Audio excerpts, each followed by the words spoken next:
Yeah, so last season, the second season of AFLW was pretty tough for me.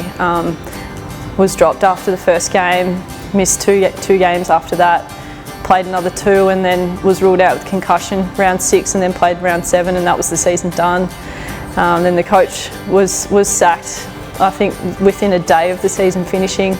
There was no coach appointed for a little while and there was no timeline from the AFL in a sense of when players would be signed or traded. So pretty much finished that season knowing that it was a disaster for me personally and the club basically we'd come last with a wooden spoon. And yeah, so I had to wait a little while for a conversation with Dan Harford, who was the new coach, and he sat me down for a coffee and it was good. He straight up said, like, I'm not really sure how this is going to sit for you. We've got 30 players on the list, we can keep 21 or 23, sorry, and you're 21 to 30 right now. We've got to make those decisions in about a week.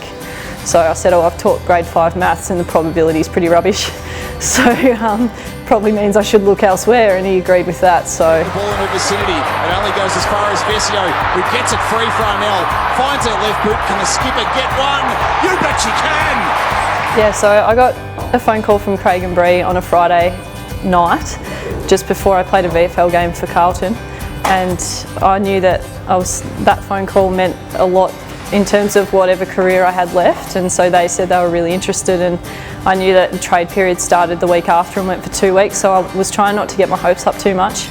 And then the paperwork went through in one business day on the Monday, and it's safe to say I got no work done on that day. It was just phone calls back and forth and trying to figure out if work could still exist if I moved interstate. So that was an exciting day, and I think it was the Wednesday or the Thursday I flew up here to Brizzy and trained with the girls in the first Winter Series training session, and Sam Virgo and her partner picked me up from the airport, which I wasn't expecting, and then went to training, reconnected with a few girls I'd played exhibition games with, and stayed at Kate Lutkin's place with her and her partner that night. And I didn't know it at the time, but it was Lutzie's 30th birthday the next morning, and she'd taken me in her spare room, and we woke up at like 6 a.m. and went for her birthday coffee, and I was like, mate, what are you doing? Like, it's your birthday, why am I even here? This is ridiculous. I could have stayed anywhere else. And I think it's just a reflection. Virgo and Lutzie and Leah in particular have been 3 people up here that I've become quite close with, and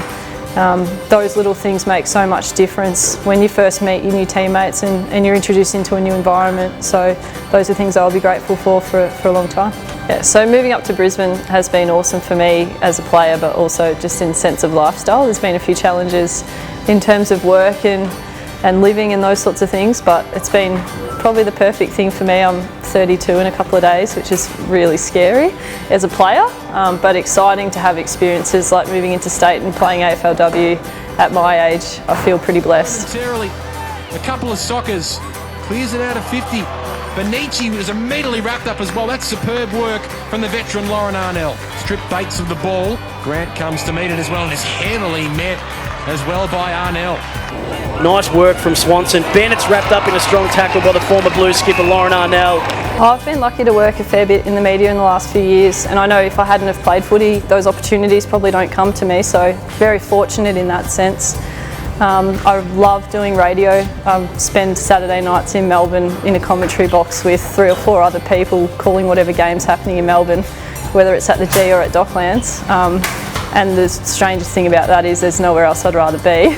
My level of footy nerdiness is hard to explain. Over the last couple of years, the book I'm most looking forward to reading is the media guide for the AFL men's season. Once the season's finished, that might give you a small explanation of how much of a nerd I am. 12th game of AFLW, but her first game for the Brisbane Lions is Lauren Arnell.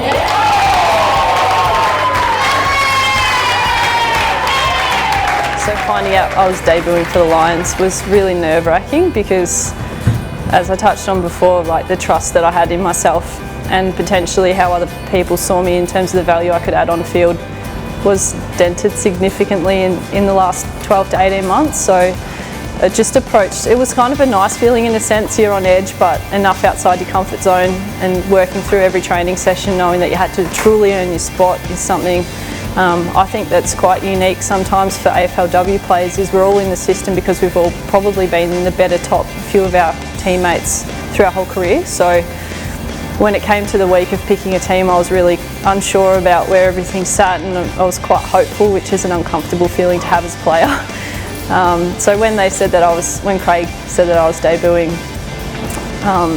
it's some really nice vision that the club captured, and just I know that look on my face is genuine happiness and feeling like I have earned my spot.